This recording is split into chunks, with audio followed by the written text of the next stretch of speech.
Hello everyone, and welcome to this video, which is now Reengineering the Chess Classic series. I'm Grandmaster Matthew Sadler, and we're taking a look at a short but violent attack from David Janowski against Janowski-Bogoljubow, Mannheim 1914.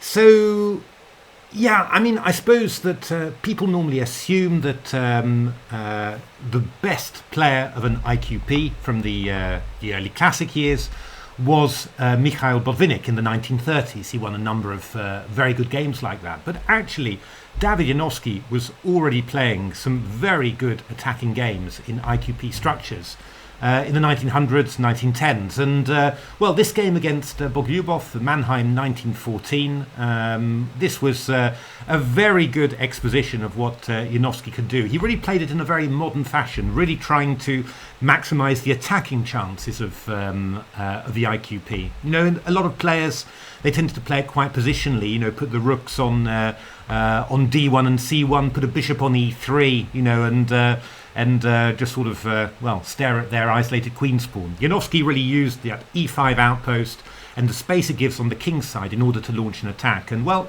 you can see that, you know, strong player of that generation, Bogoljubow, not at his best yet. You know, he was still quite young in 1914, but he definitely suffered there. How did this IQP come about? Well, D4, D5, knight F3, knight F6, C4, E6, bishop G5, bishop E7.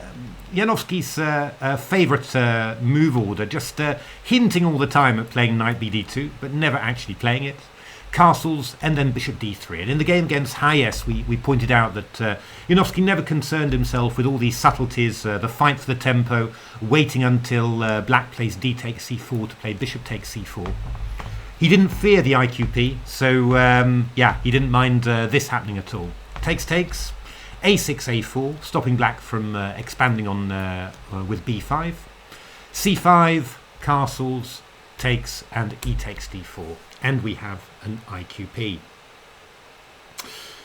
So Bogoljubow here played some sensible moves. That's definitely true. The one interesting thing about it is that the engine, for example, this is Dragon against Stockfish, just recommending playing the move H6. And yeah, this is really a move that when I learned as a child that in an IQP you never played this move H6.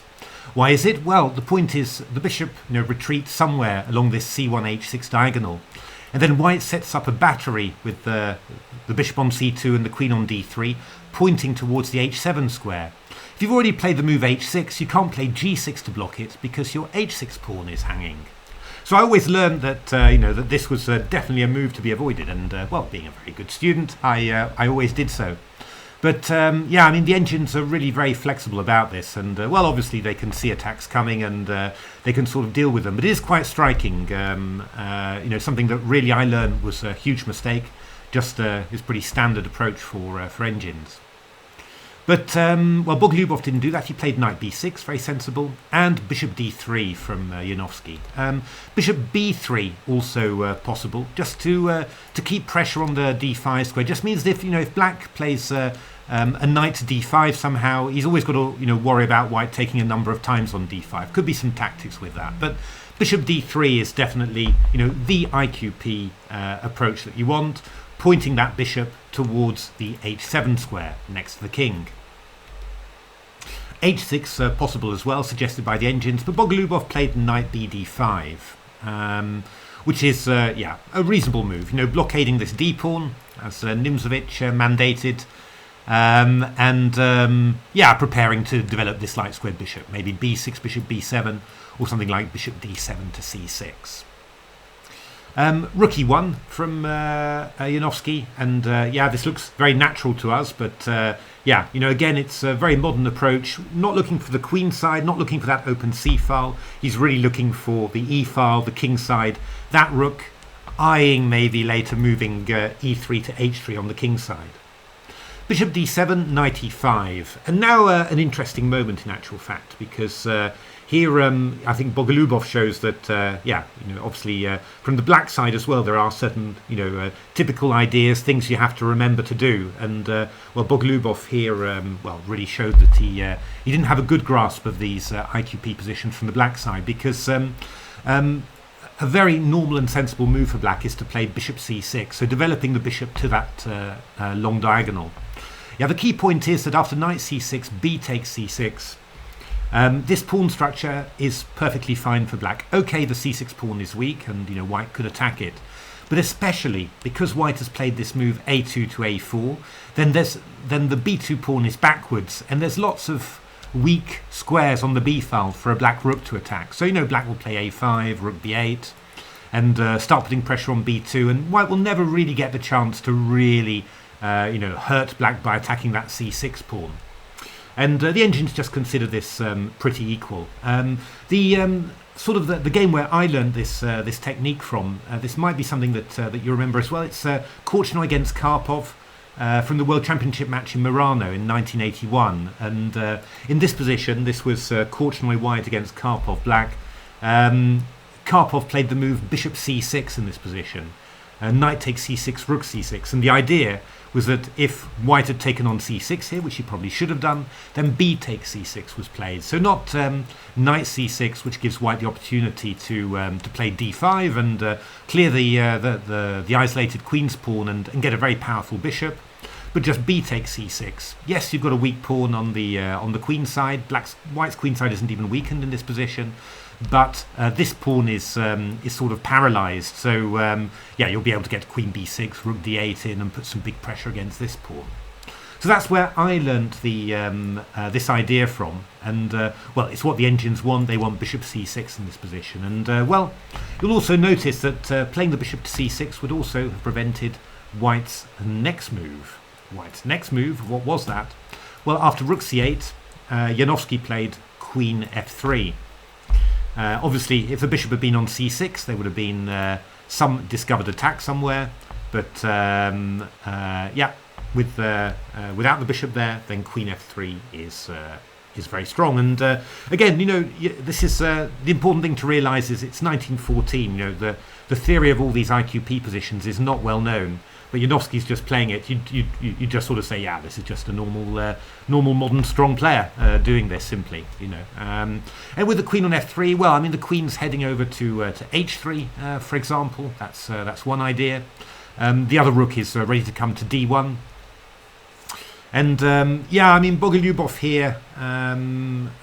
Actually, to be honest, it's already starting to get a little bit tricky.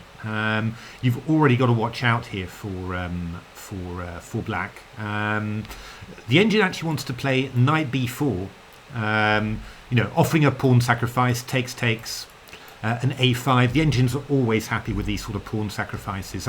You've got the two bishops and, this isolated queen's pawn, it's if white loses the light square bishop, you don't really have much attacking force anymore. And, black's got plenty of weak pawns to aim at there, so there's enough compensation. And if you go bishop b1, then, bishop b8 was the idea, just attacking the pawn on d4. So you're sort of wrong-footing white a little bit there because, you really would have wanted your rook over to d1 first before playing bishop b1. So that was still possible for black. Also explains, by the way, why the engines were quite keen on this idea, which was instead of queen f3 to take and go queen h5, threatening mate. And after f5, which blocks, which is a decent idea, you just take, and then you're going to follow up with, for example, knight e7, bishop c4, just attacking this pawn on e6. This would have been very pleasant for white as well. But there's nothing wrong with queen f3, and black needs this good move, knight b4, bishop e8, this good maneuver in order to stop white's attack a little bit. Bogoljubow played knight takes c3, b takes c3, and the engine's now a huge advantage for white, something like plus 1.2, plus 1.3. Of course, the big idea is that moves like rook takes c3, we've got bishop takes f6, followed by bishop takes h7, and queen takes c3. So that's not possible.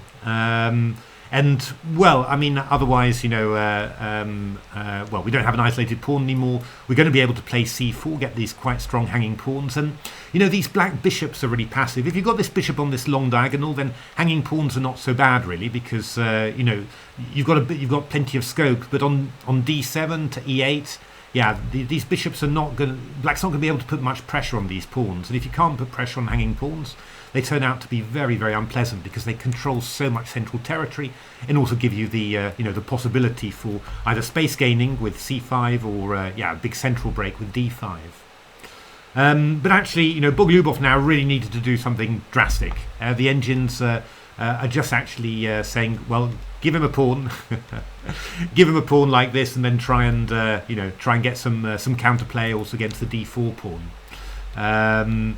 Because after rook c7 from Bogoljubov, it's, you know, it's a nice slow move. You know, Bogoljubov's thinking, well, I'm going to play bishop to c8. I'm going to get my bishop to the long diagonal. But yeah, I mean, I think you really see the difference here between Bogoljubov not at all understanding the attacking potential that White has, and Janowski understanding this perfectly. Because he played rook e3, and after bishop c8 from Bogoljubov, well, it was curtains. It was curtains already. Janowski just took on f6, takes on f6, and bishop takes h7 check. And Bogoljubov was so shocked that he resigned in this position, because after king takes h7, we've got queen h5 check, king g8, and rook h3. And, well, try and stop queen h8 or queen h7 checkmate. The only option you've got is bishop h4 and queen h4. But, well, queen for a rook, that's not going to last long. So there we are. That was an IQP. It's not the only IQP that Janowski played. I might show you another one, which was also very attractive, and again, very modern feel to it, with you know, modern handling of the IQP, with exploiting the knight on e5, the rook coming to e1, not over to d1, and the other rook to c1, and then you know, quick transfer of the major pieces to the king side, hitting the pawn on h7. It really feels like you know, a modern game, but was pretty unusual at this time. And you know, also interesting to see that you know, Botvinnik gets all the credit for being a strong IQP player, for really showing how powerful this structure was. But Janowski was there, you know, 20, 30 years earlier, you know, just using his incredible attacking skill to exploit all the possibilities of the structure. So. Yeah, so there we are. I hope you enjoyed that. I found this quite striking and quite instructive for myself. So there we are. You know, if you like that video, why not give a like, subscribe to the channel, take a look at my new book, Reengineering the Chess Classics, and otherwise, hope to see you at the next video. Still quite a few Janowski videos to come, including, I have to say, some games now that we're going to look at that are absolutely, totally bananas. You've never seen anything like it. Well, there we are. Hope that tickles your fancy, and hope to see you at the next video. Thanks for watching.